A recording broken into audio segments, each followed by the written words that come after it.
we are all here. I mean, you as the mentor and I as the investor. Why can't we commercialize the app? I can inject the necessary seed money and then you can come in with your scientific expertise. I have no proprietary claims that will entitle me to make any decision regarding the app. It does not belong to me. It is the intellectual property of the two students. Nicole, you have to look at this matter with some depth and you will see in truth that I am being crucified for mistakes that are not mine. And that is unfair. Well, I have been reading the post on the Samaritan and they are all about leaders, public officials, and even private individuals. You have not been singled out in any way.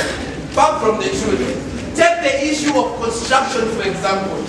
I am being accused everywhere in the Samaritan for inflating the cost of projects and overseeing overshowy works in our municipality. Now tell me, am I responsible for that?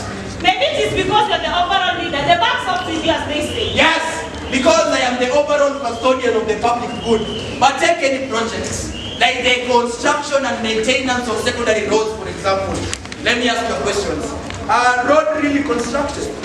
I will tell you what happens. Only a few kilometers of the road are dug and then leveled. And then the contractor comes in and pours old black oil on the road and says that he has stomached it. Now if you look at our secondary roads, they look like part of an abandoned battlefield where bombs were detonated. Even tractors can get stuck. And yet, our council pays top dollar for this road every year. Now tell me, am I responsible? Tell me, your worship. It is my deputy, that irredeemable gossip and broker. As you all know, he doubles as my municipal secretary for physical infrastructure. He uses his position to ensure that only his companies and those of his relatives are awarded the tenders for road construction.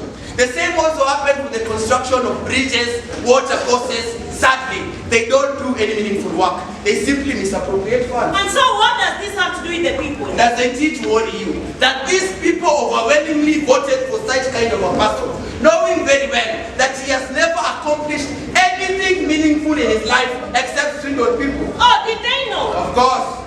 There is hardly anyone that he has not conned. You'll always find him leaning in our street walls, in our town's down street, staring vacantly into empty spaces like an evil spirit, waiting for fake title deeds to be printed.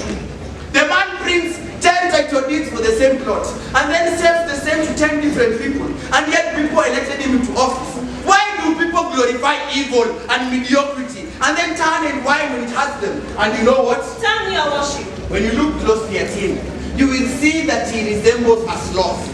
Have you ever seen a sloth?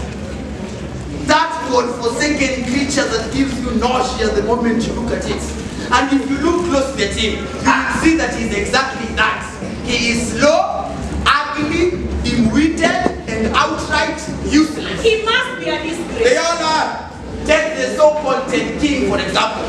I prefer to call him the Bat. He, as you know, he is the municipal secretary for health and environment. Recently, he ate a whole hospital. No wonder he looks sick. Ate a whole hospital? How? You see, the municipal council invited bids for the construction of health centers. As the line secretary, he ensured that only the companies of his relatives and friends were awarded the tenders.